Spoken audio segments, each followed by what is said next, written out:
শুভেচ্ছা। এত এত মৃত্যু দেখে কাঁদুন অথবা উল্লাস করুন, অথবা কয়েকজন ছাত্র জনতা পাথর মেরে বাংলাদেশকে হত্যা করল। এই প্রতিবেদনের শিরোনাম যে কোনো একটি হতে পারে। কয়েকজন মানুষ, আচ্ছা মানুষ বলবো, কয়েকজন ছাত্র জনতা বলবো, কয়েকজন জুলাই যোদ্ধা বলবো, কয়েকজন জুলাই জঙ্গি বলবো, কয়েকজন দুর্বৃত্ত বলবো, কয়েকজন সমন্বয়ক বলবো, কয়েকজন বৈষম্য বিরোধী বলবো, কয়েকজন তারেক সৈনিক বলবো। যাক, বাদ দিন, মব বাহিনী বলি। এই মব বাহিনী একজন মানুষকে, হ্যাঁ মানুষটা ভাঙাড়ি ব্যবসায়ী, এই ভাঙাড়ির ব্যবসায়ীকে পাথর মেরে মাথা থেতলে ও শরীর থেতলে দিচ্ছে রাস্তার উপর এই মব বাহিনী। দর্শক সারি সারি দাঁড়িয়ে ছবি তুলছে, ভিডিও করছে। এই ছবি, এই ভিডিও ছড়িয়ে গেল। এই নির্মম হত্যাকাণ্ড কি প্রথম ঘটল? না, জুলাই ষড়যন্ত্রের সফলতার পর বাংলাদেশেরই মৃত্যু ঘটে গিয়েছে। বাংলাদেশ লাশটি নিয়ে কেউ কান্নাকাটি করছে না, কিন্তু ভাঙাড়ি ব্যবসায়ী মোহাম্মদ সোহাগের লাশ নিয়ে সবাই এত কান্নাকাটি করছে। সবাই এখন কান্নাকাটি করছে। চারিদিকে যত কান্নার রোল, তাতে বলা যায় আজ বাংলাদেশের মৃত্যু ঘটেছে। রাজধানীর sir Salimullah medical college Mitford হাসপাতালের ৩ নম্বর গেটের সামনে মোহাম্মদ সোহাগ নামে এক ভাঙাড়ি ব্যবসায়ীকে পাথর দিয়ে মাথায় আঘাত করে নির্মমভাবে হত্যা করা হয়েছে। বুধবার ৯ জুলাই সন্ধ্যা ৬টার দিকে হাসপাতালের ৩ নম্বর গেট সংলগ্ন রজনী ঘোষ লেনে এই মর্মান্তিক ঘটনা ঘটে। নিহত মোহাম্মদ সোহাগ কেরানীগঞ্জ মডেল থানার পূর্ব নামাবাড়ি গ্রামের ইউসুফ আলী হালদারের ছেলে। তিনি দীর্ঘদিন ধরে মিটফোর্ড এলাকার ৪ নম্বর রজনী ঘোষ লেনে ভাঙাড়ির ব্যবসা করতেন। কয়েকজনের মন্তব্য এখানে তুলে ধরছি। ফেসবুকে একজন বলছেন, সোহাগ নামের এই সাদা তারের ব্যবসায়ীকে প্রকাশ্যে দিবলকে ইট দিয়ে ছেঁচে উল্লাস করে হত্যা করা হয় চকবাজার থানার অন্তর্গত মিটফোর্ড রোডে মিটফোর্ড হাসপাতালের গেটে। ঘটনাস্থল থেকে চকবাজার থানা ৮ থেকে ৯০০ মিটার, ইমামগঞ্জ পুলিশ ফাঁড়ি ২০০ মিটার আর বাবুবাজার ব্রিজ ২০০ মিটার, যেখানে সবসময় পুলিশের গাড়ি থাকে। ফেসবুকে আরেকজনের মন্তব্য হচ্ছে, আজ বিএনপির গায়ে সম্ভবত এই অভিশাপটা লেগে গেল।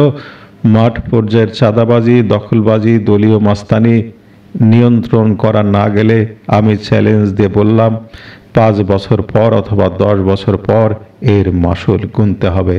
চাইলে লিখে রাখতে পারেন।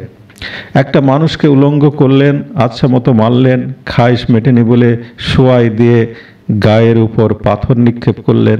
লোকটা কোকিয়ে উঠল, আবার পাথর তুলে বুকের উপর মারলেন, তবুও খাইশ মেটেনি, মেরেই ফেললেন। প্রিয় হাইকমান্ড, বহিষ্কারই কি একমাত্র সমাধান? তসলিমা নাসরিনের মন্তব্যটি একটি দীর্ঘ। তিনি বলেছেন, ফেসবুক নৃশংসতার ভিডিও রিমুভ করবে, সেই কারণে ভিডিওটি দিচ্ছে না।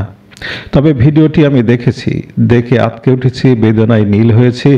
এই লোকটি আমার কেউ না, আমি তাকে চিনি না, কিন্তু মানুষের মধ্যে মিনিমাম যে মনুষ্যত্ব থাকে সেটি আমাকে অস্থির করেছে। স্টিল ফটোয় দেখা যাচ্ছে একটি লোক পাথর ছুঁড়ছে রাস্তায় পড়ে থাকা মানুষটির দিকে। আরও কয়েকটি লোক কিন্তু বড় বড় পাথর মানুষটির গায়ে ছুঁড়েছে, বিশেষ করে মাথায়। কোনো সংবেদনশীল মানুষ যদি ভিডিওটি দেখে আটকে উঠবেন, বেদনায় কুঁকড়ে উঠবেন। নিজেকে মনুষ্য সমাজের কেউ ভাবতে তার ভয় হবে, ঘৃণা হবে।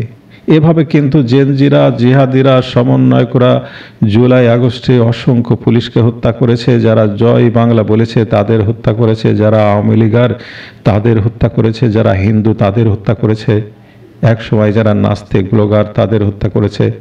তাছাড়া সারা বছর তো নারী আর শিশুদের ধর্ষণ করার আর হত্যা করার ধুম চলে।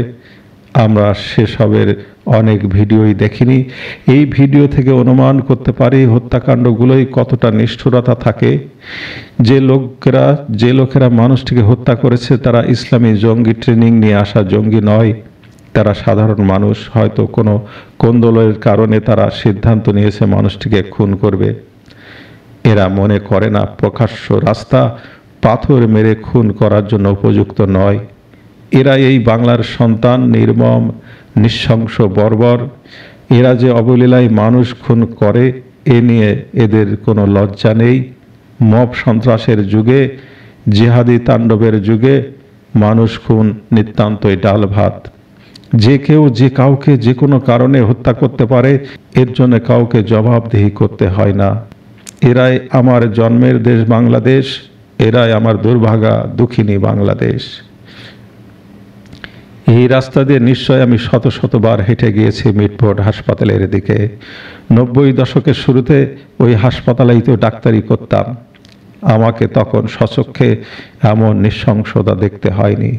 হিংস্রতম জন্তু মানুষের মতো এত হিংস্র নয়। বন্ধুরা, এই কথা বলাই হয়তো শেষ কথা নয়, তবু এই ভিডিওটির জন্য শেষ কথা বলি। এত কান্না, এত মৃত্যুর জন্য, বাংলাদেশের মৃত্যুর জন্য আমরা শেখ হাসিনাকে দায়ী করতে পারি। কারণ শেখ হাসিনা একদল পাথর ছোড়া জঙ্গির হাতে দেশ তুলে দিয়েছেন। তিনি বাংলাদেশকে রক্ষা করতে পারেননি। আর আজ যারা কান্না করছেন তারা জঙ্গিদের সাথে যোগ দিয়ে শেখ হাসিনাকে বিতাড়িত করে বাংলাদেশকেই হত্যা করেছেন। এখন কাঁদুন অথবা উল্লাস করুন।